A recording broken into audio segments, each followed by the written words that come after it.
you all for your practice. And I forgot my tea.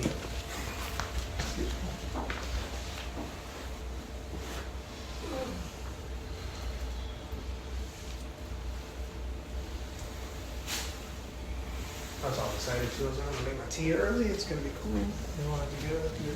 I was wrong. I was so very wrong. Cool. So I've been giving like fairly technical talks for a while now, and while I think that can be helpful, I think that at times it can be kind of confusing if you're new to this practice. And so I've been doing a series of talks on the Satipatthana Sutta and going over each little part and kind of teasing it out for the past month. And tonight I was going to give a talk on the 32 anatomical parts of the body as was laid out in the Satipatthana Sutta, but I don't feel like that would be very helpful for the average practitioner.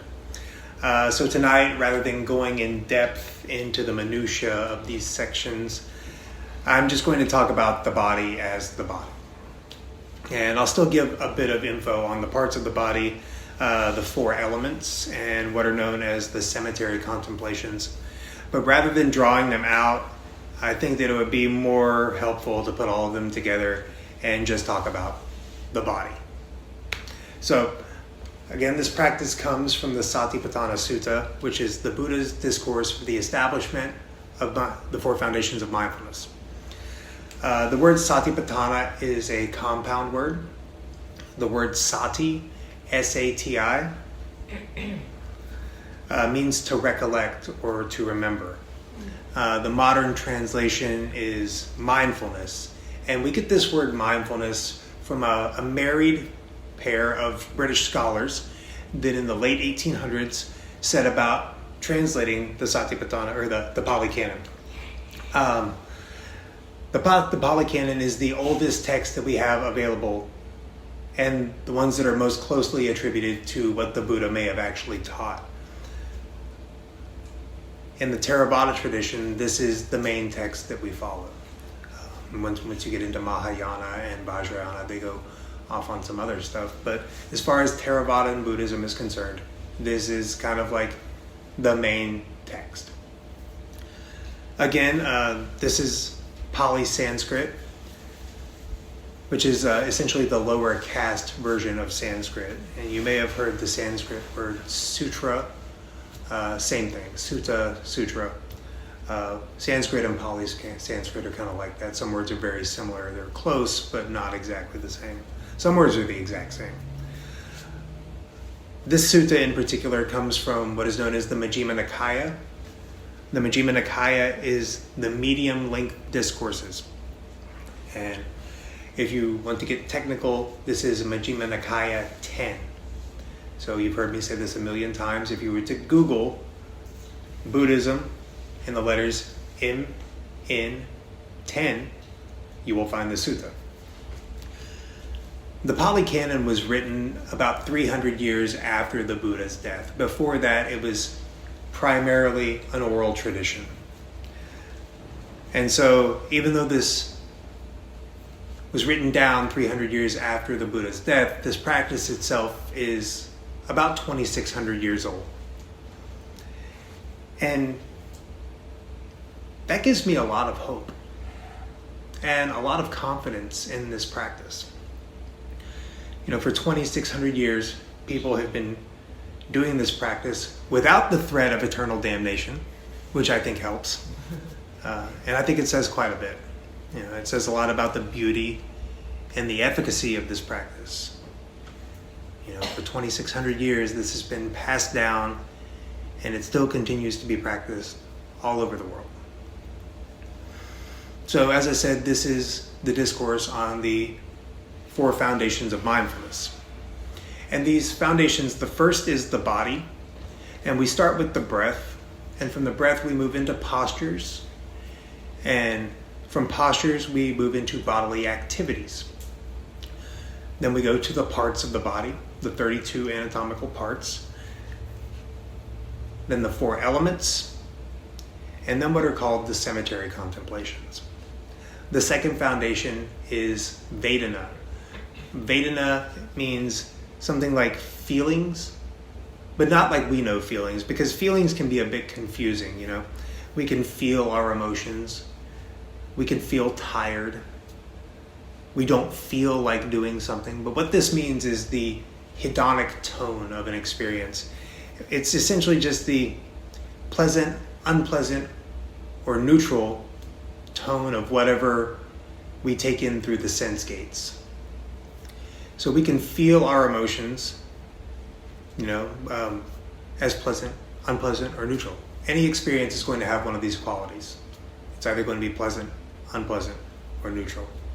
So we can hear sounds like the sound of my voice, and that can be pleasant, unpleasant, or neutral. Although I have like a really soothing voice, so I know you guys are like super like in the pleasant Vedana right now, for sure. Or I could show you a picture of a snake. And for some of you that like snakes, that might be a pleasant thing. For some of you that are a bit averse to snakes, that would be an unpleasant feeling of Vedana.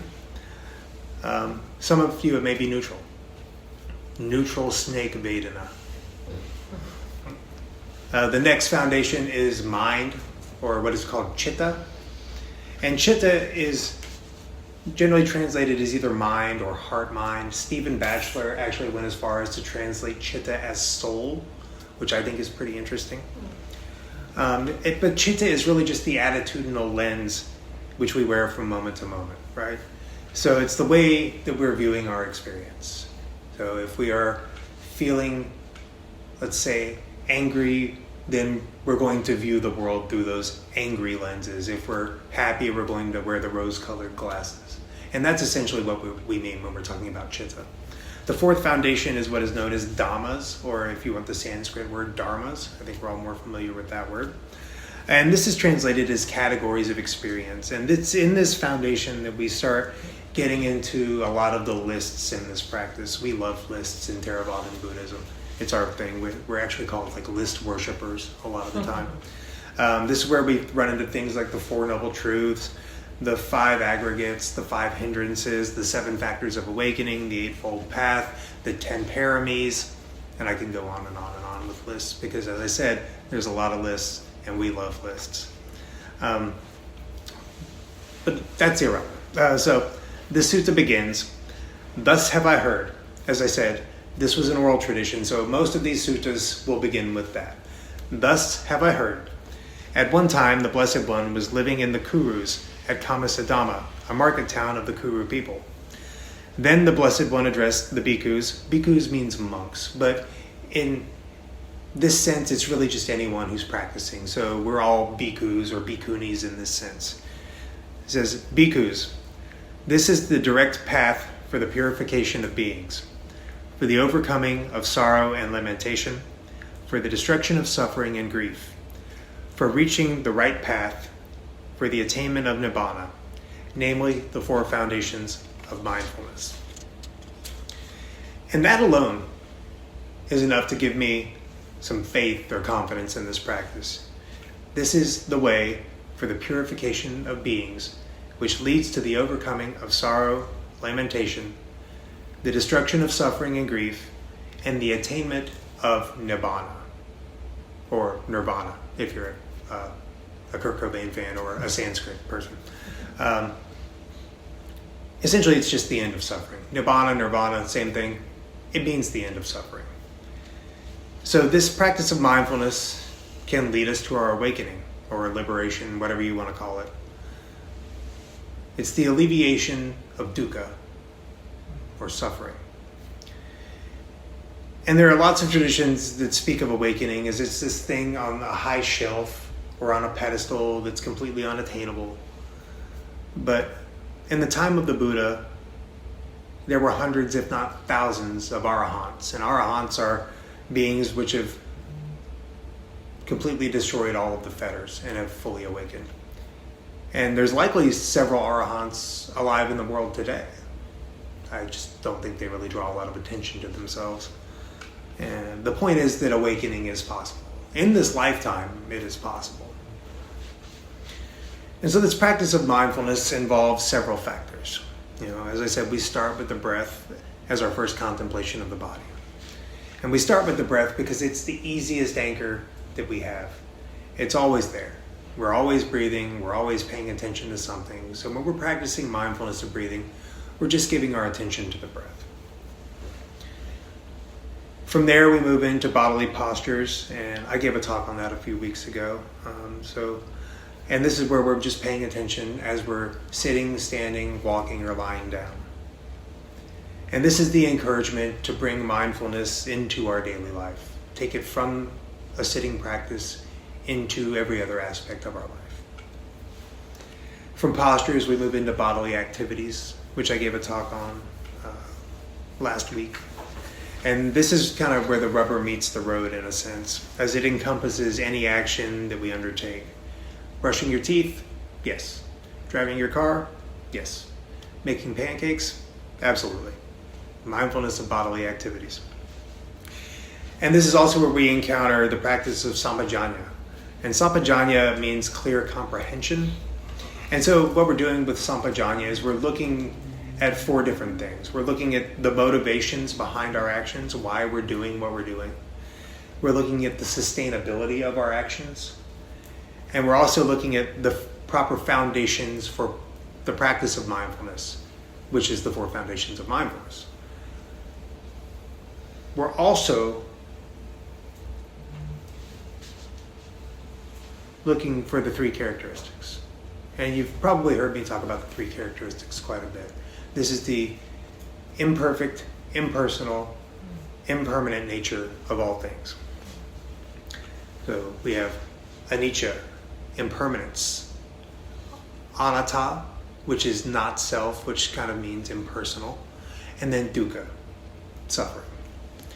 And then we make the jump to tonight's topic, or topics, and we're going to talk about the parts of the body, the 4 elements, and then the cemetery contemplations, or the contemplation of death. And again, rather than digging into each part of the body, I will just be using the term the body.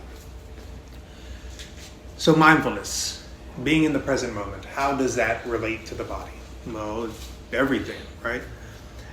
As a species, I think human beings mostly live in our heads. Generally, we're pretty caught up in either the past or the future, and we pretty much struggle to be in the present moment. We pay a lot of attention to what may happen. We pay attention to what has happened, not so much to what is happening right now, unless it's just complete chaos, and then we're pretty involved with it. So this invitation to practice mindfulness of the body is the invitation to be in the present moment. For the average person, as I said, we have 1 foot in the past, 1 foot in the future. And I know that I personally used to spend a good amount of time getting caught up in regrets of unskillful actions in my past, and there was plenty, trust me, or worried about the outcomes of things and events that have yet to and may not even happen, right? Alan Watts had this lovely quote. He said that there's no point in worrying about things that may not ever happen, right? Like anxiety is essentially pointless because we're worrying about things that may not even happen. And so the untrained mind is just all over the place. It's kind of a free-for-all in there for the average person. And that's where this practice of mindfulness of the body really comes in. We begin training in this practice of mindfulness by bringing our attention to the body, because while the brain may be all over the place, the body is right here, right now. And when I first started sitting, I actually started meditating in jail. And it's a long story of how I got there, which isn't entirely important at the moment. A lot of you have heard the story, and I'm sure you will hear it 1,000 more times if you keep coming to this group. But it's kind of unimportant. But I was in jail and I had no way of getting out. And I was charged with a crime that carried a 25-year minimum mandatory sentence. And I was losing my whole mind and just overflowing with anxiety. Like, I had no idea what was going to happen. And after being there for about a month, I happened to just be looking for a book just to find something to pass the time. And I found a book by a man named Bo Lozoff, and the book was called We're All Doing Time. And this book It gave some basic mindfulness of breathing practices and some yoga asanas. And the point of it was like, treat this time while you're incarcerated like it's your monastery or your ashram. And that's what I did. I could have been doing any number of other things, but I decided to take on that practice. So I started sitting, and I started doing yoga. And I caught a lot of shit for it from a lot of people, because you look like a crazy person when you're doing yoga in jail. So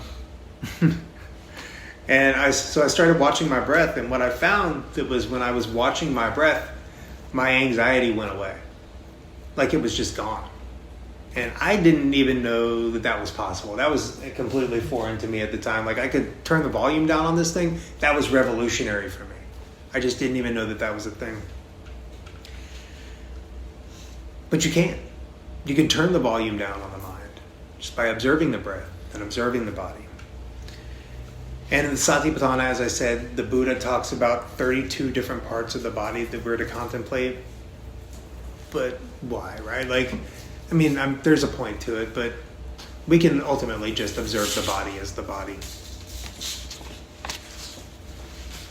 And in Buddhist philosophy, the body is seen as the composition of the 4 elements: earth, water, fire, and air. And this elemental perspective is a way to contemplate the body, highlighting its impermanence and the interconnected nature of all things. With the earth element, it represents the solid aspects of the body, such as the bones, the teeth, the hair, and the nails. And when we contemplate these parts, we realize that they are, in essence, minerals and elements of the earth itself. Ajahn Brahm often says, our bones are no different from the rocks beneath our feet. And this contemplation could lead us to understand that our physical form is connected to the earth, eroding this illusion that we have of separation. The water element corresponds to the fluid aspects of the body, including our blood, sweat, tears, urine. And as we meditate on these parts, we can recognize that they're no different from the water and the rivers, the oceans, and the rain. Ajahn Amaro said that our blood flows like rivers, connecting us to the waters of the world. And this contemplation reveals the interconnectedness of bodily fluids with the vast world of water, dissolving the notion of this individuality. The fire element represents the body's heat and the metabolic process. So when we contemplate warmth and heat in the body, we see that it's akin to the heat of the sun and the fires of the world. Ajahn Analayo said that the warmth in our bodies is the warmth of the universe. So contemplation of the fire element helps us understand that the fire element within us is the same fire that burns through the cosmos, challenging the concept of separation. The air element pertains to the breath and the movement of air within the body. As we observe our breath and we contemplate the air element, we recognize that the very air that we breathe is the same air that fills the world's atmosphere. Joseph Goldstein says, our breath is a reminder of our intimate connection to the air we share with all living beings. And this points to the interdependence of our breath with the breath of all other beings. Again, just tearing down this illusion of separation. So in contemplation of the 4 elements of the body, we come to understand that these elements are not exclusively ours. They belong to everything. We understand that everything in the world is made of these 4 elements: earth, water, fire, and air. And again, this realization changes the notion of a separate or isolated self, just highlighting the interconnectedness of the web of existence. So when practicing mindfulness of the body, this particular flavor of mindfulness that we're talking about, we aren't just observing the body, but we're observing the processes of the body. And in doing this, we aren't just connecting with the present, but we're also gaining firsthand insight into the 3 characteristics. We see that the body doesn't need us to do anything besides feed it and give it water. The processes of the body are autonomic or automatic. They happen all on their own. We don't have to make ourselves breathe. The body just does it. And thank God, right? Like, if I had to think about breathing, I'd have been dead years ago. If I had to remember how to breathe, I would have been dead for sure. We don't have to do anything to make our hearts pump blood. The body just does it. We don't have to put any effort into seeing or hearing, tasting or feeling. The body just does it. And so there's this very impersonal aspect to the body. Almost as though we're not our body. Probably because we're not, right? So this is where we can use the body to gain insight into the concept of anatta, or not self. There's all these things happening in the body and nobody doing any of them. So there's this very impersonal aspect to the body. And as I said, the Buddha talked about 32 parts of the body that we can practice mindfulness with, and it incorporates all of the bodily parts, from the hair on our heads, or the lack of hair in my case, to the hair on our bodies and our fingernails and each of our organs, and things like urine and bile and feces. These are all included within this sutta. And this is the contemplation of what is known as the repulsiveness or the foulness of the body. And though this kind of sounds strange, there's a lot of insight that can be gained in contemplation of the parts of the body and all of the rather gross things that the body does. I actually heard a story from Noah Levine one time, and he was talking about when he went to a Dharma talk by Thich Nhat Hanh, and Thich Nhat Hanh gave an hour-long Dharma talk about taking a dump, basically. An hour-long Dharma talk about pooping in the butthole. The unpleasant nature of the smell, just the disgusting nature of the action itself, the shame surrounding it. And isn't it strange that we attach so much shame and disgust to something that literally every living thing does? So with any part of the body, there is some insight that can be gained. So this contemplation of the body is also classically used as an antidote for the craving of lust. Because if we get right down to it, the body's actually pretty gross. It doesn't matter how attractive a person might be, they're gross. Bodies are gross. The most attractive person you've ever met in your life still takes a dump. And that's gross. Don't be ashamed of it, but it is gross. Let's be realistic. Yeah, they still poop. Everybody poops. Who had that book when they were a kid? Everybody poops. There's a story that I've told numerous times about Ajahn Chah and one of his students. And he was fairly new to the monastic life, and he was missing his girlfriend at the time. And so Ajahn Chah said, well, hey, you can just have her send you something that'll make you think of her. And he specifically requested, get her to shit into a jar and send that to you. And then when you're feeling lustful thoughts, you can look at the jar and just remember your girlfriend. And I thought that story was pretty funny. So the body is also an excellent window into anicca, or impermanence. The body is always changing. There's no stopping that. And we're going to age. Our cells are constantly regenerating. We're always changing. I see it every day when I look in the mirror. My beard that was once a deep, sexy chocolate brown is a little bit grayer every time I look. And I'm like, ooh, that's rough. I used to have hair, right? Crazy. It's been gone for so long that sometimes I forget that I even used to have hair. Yeah. But when we're doing a formal sitting practice like a Vipassana practice, we observe the sensations of the body as they arise and they pass away. Everything arises only to pass away. Nothing in this world is static. Everything is impermanent.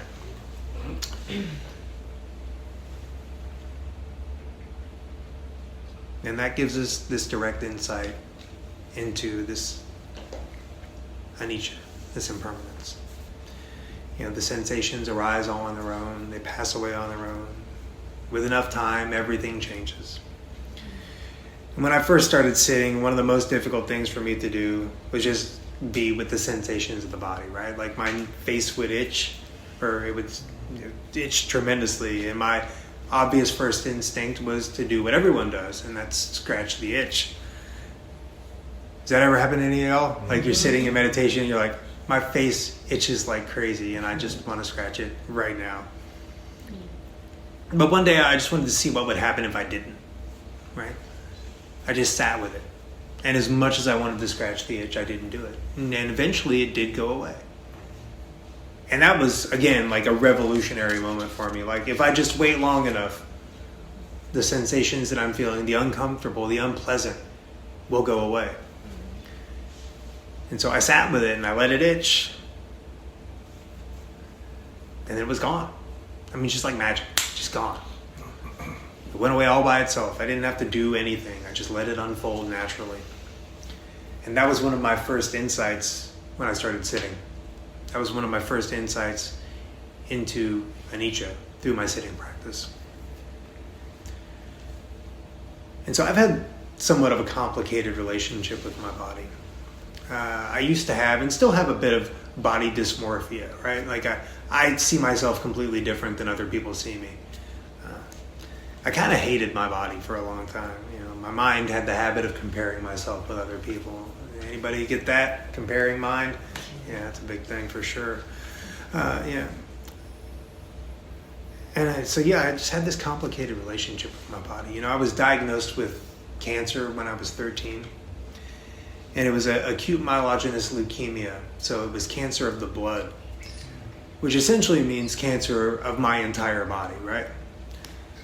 And when I got diagnosed, after the shock subsided, I was left with this feeling like I just wasn't really safe in my body. You know, like my body had betrayed me. And I didn't feel safe in my body for years. Years and years.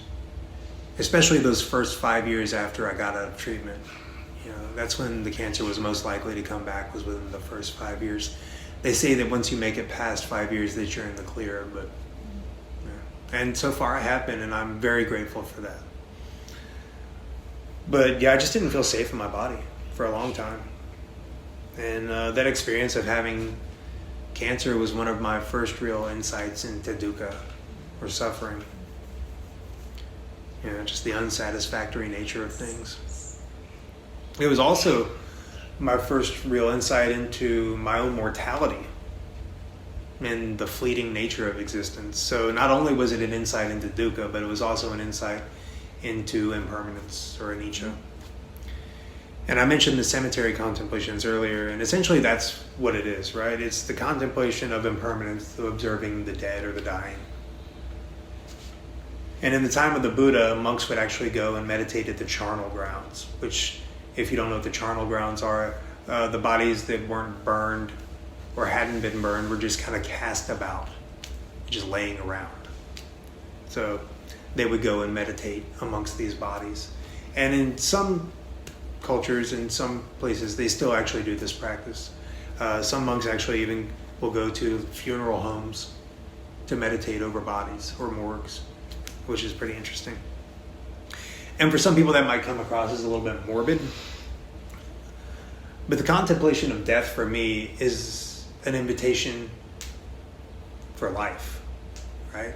Once we understand that this is impermanent, it doesn't last long. In the grand scheme of things, life is quick, too quick. You know, this contemplation of death is really the invitation to not squander the short time that we have here. Now, I talked about losing my hair. That's another insight into anicca and dukkha. When I lost my hair, I was 18 years old. 18. Right? Super early. And I suffered a lot over that. It didn't exactly make me a hot commodity on the dating scene. I had to actually rely on my personality. That was rough. Again, dukkha. A lot of suffering.